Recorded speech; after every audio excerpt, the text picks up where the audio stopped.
Look inside yourself, Rosemary. They need to go to GC Strategies and get our money. It is not appropriate for a minister responsible for any portfolio to comment on those cases which are under.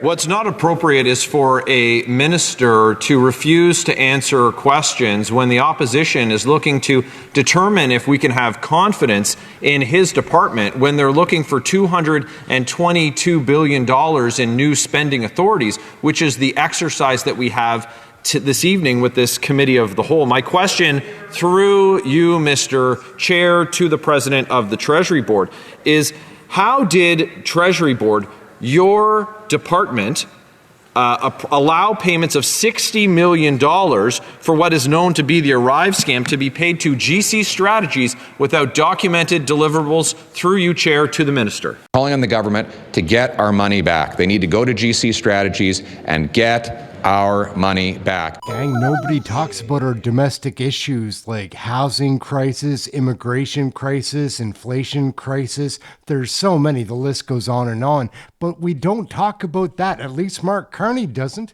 Where did all our money go? Are we ever going to get it back? It would seem like in this video, we're going to find out Mark Carney doesn't want to get back any of your wasted tax dollars, wants to focus on Trump, the European Union, the PRC, Russia, Iran, anything that gets him out of having to deal with our domestic issues. Those haven't improved one bit since he's been elected. What about GC Strategies, the Arrive Can scam app? We never got to the bottom of this? Let's take a look. Some Conservative opposition MPs are pretty pissed off about it. Let's take a look. Oh, yeah. In her report, Canada's Auditor General says federal agencies spent nearly $100 million on more than 100 contracts to the firm behind the controversial Arrive Can app. We're joined this morning by Canada's Auditor General, Karen Hogan. Good morning. This is what Auditor General Karen Hogan, who seems somewhat trustworthy for one of these clowns. Let's see what she had to say. What was in her report? So the contracts that we looked at were from a period from 2015 to 2024. There was 106 contracts, and they were valued at $93 million, but they spent $64.5 million. Now, what GC Strategies does is they're an IT staffing company, so they don't do any IT work. They find the people to do the work and subcontract out that work. So it could be things like just your regular IT maintenance, developing an IT strategy, or even staffing and trying to find a permanent resource for you. So out of those 106 contracts, there was a lot of professional services that were provided. Who's responsible? So ultimately, the way the federal government works is every deputy head of a department who would enter into a contract. So here there was 31 federal organizations that entered into contracts. They would ultimately be responsible. But the authority to actually do procurements is usually delegated down somewhere else in the organization. What we found is that this echoes findings of other work that we did on professional services. And in an unusual move, we didn't issue recommendations in this report. I do not believe that the federal government needs more procurement rules. I think they need to understand why they're not being applied, make sure everyone understands them, and then follows them. Let's get into the fun stuff. Let's see what the opposition MPs have to say about GC Strategies and these con men who seem to be in cahoots with the federal government. Let's take a listen to the opposition. It's always fun. Hey, that's something everyone can enjoy. Today, the Auditor General released a scathing audit on the top Arrive scam fraudster GC Strategies. This two-person basement dwelling company feasted on $64 million taxpayer dollars. This was a direct gift from the Liberal government, who allowed basic procurement rules to be completely ignored over the last 10 years. Canadians still don't know who did the work, what was done, if they were qualified, if they had security clearances. This is complete government incompetence. The ask is simple. When will taxpayers get their money back? I note that GC Strategy has been prohibited from government contracts for 7 years, and it's that standard, the minimum.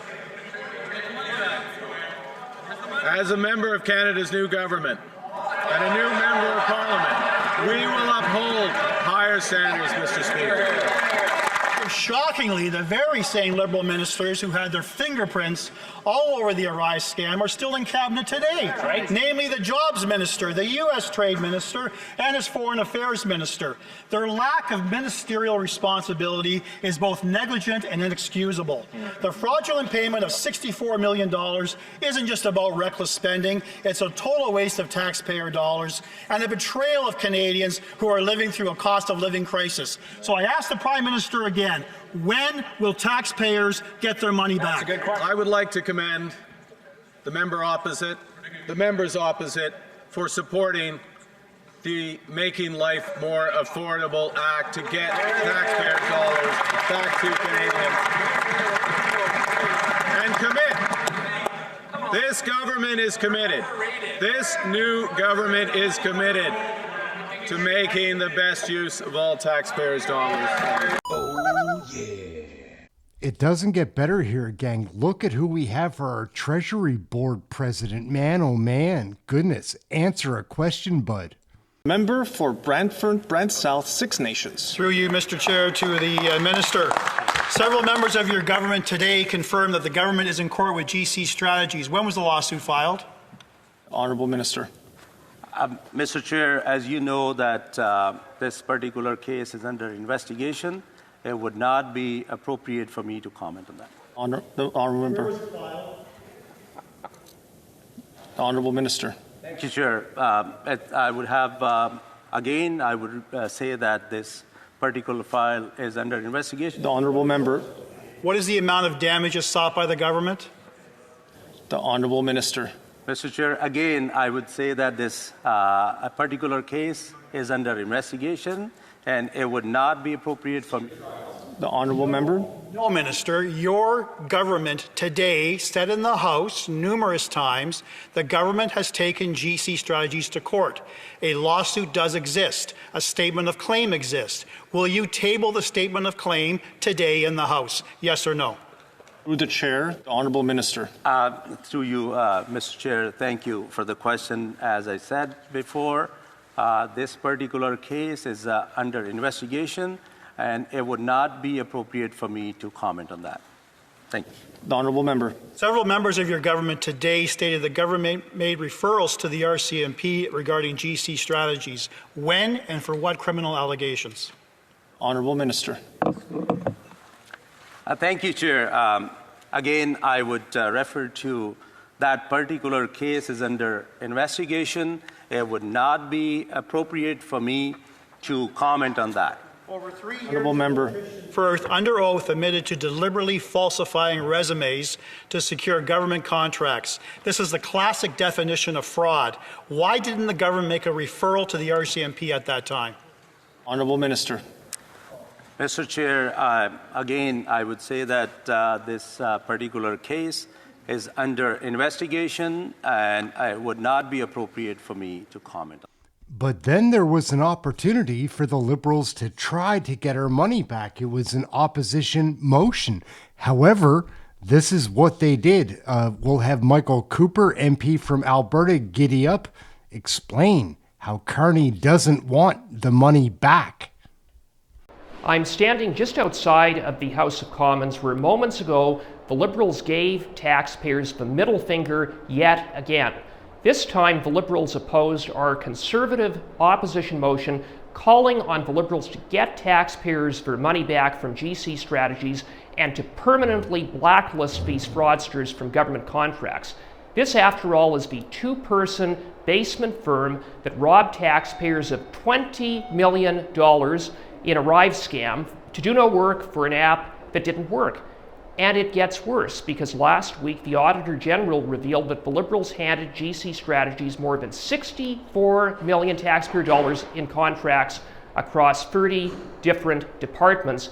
And of the contracts the Auditor General examined, she found no proof of work nearly half of the time.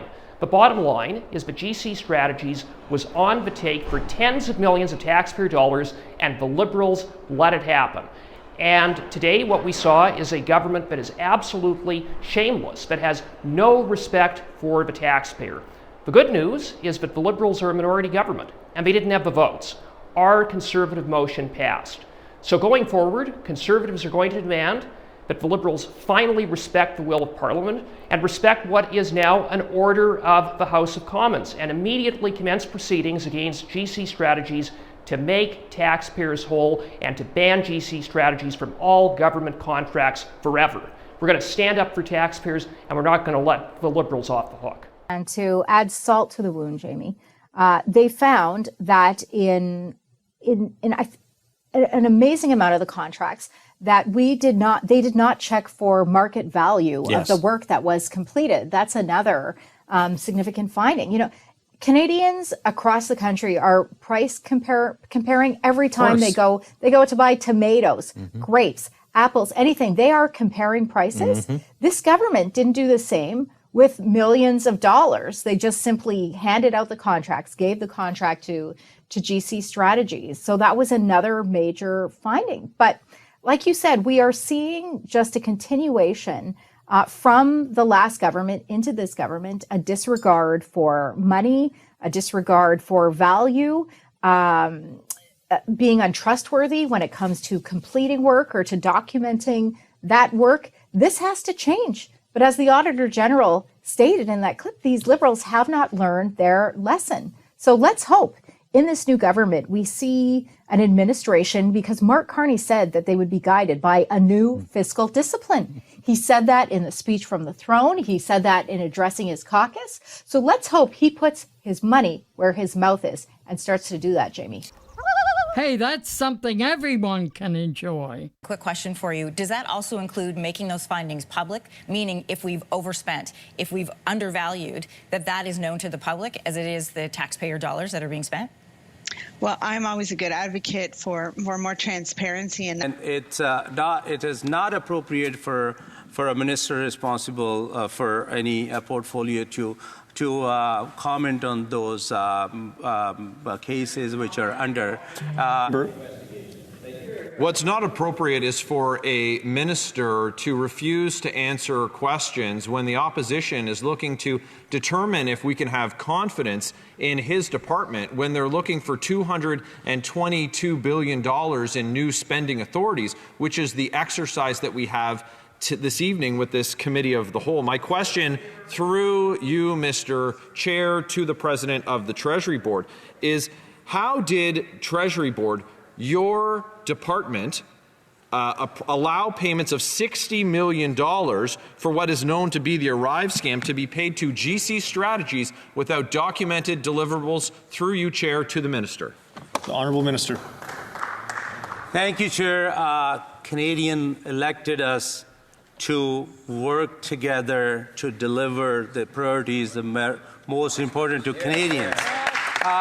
Canadians sent us, and tonight, Mr. Chair, I would remind my colleague that we are here to debate or ask questions on main estimates. Let's talk about that main estimates. National defense spending, investment in national defense. Let's talk about. How many times was GC Strategies awarded contracts through Treasury Board approved processes? Honourable Minister. Chair, thank you, and I request that if allow me to respond to question. A main estimate includes. Member. Through you, Chair. Minister, you failed to answer even simple questions when I've given you ample time to do that. Does the Treasury Board have any mechanisms that are in place to make sure that work is completed before payments are made? Look inside yourself, Rosemary.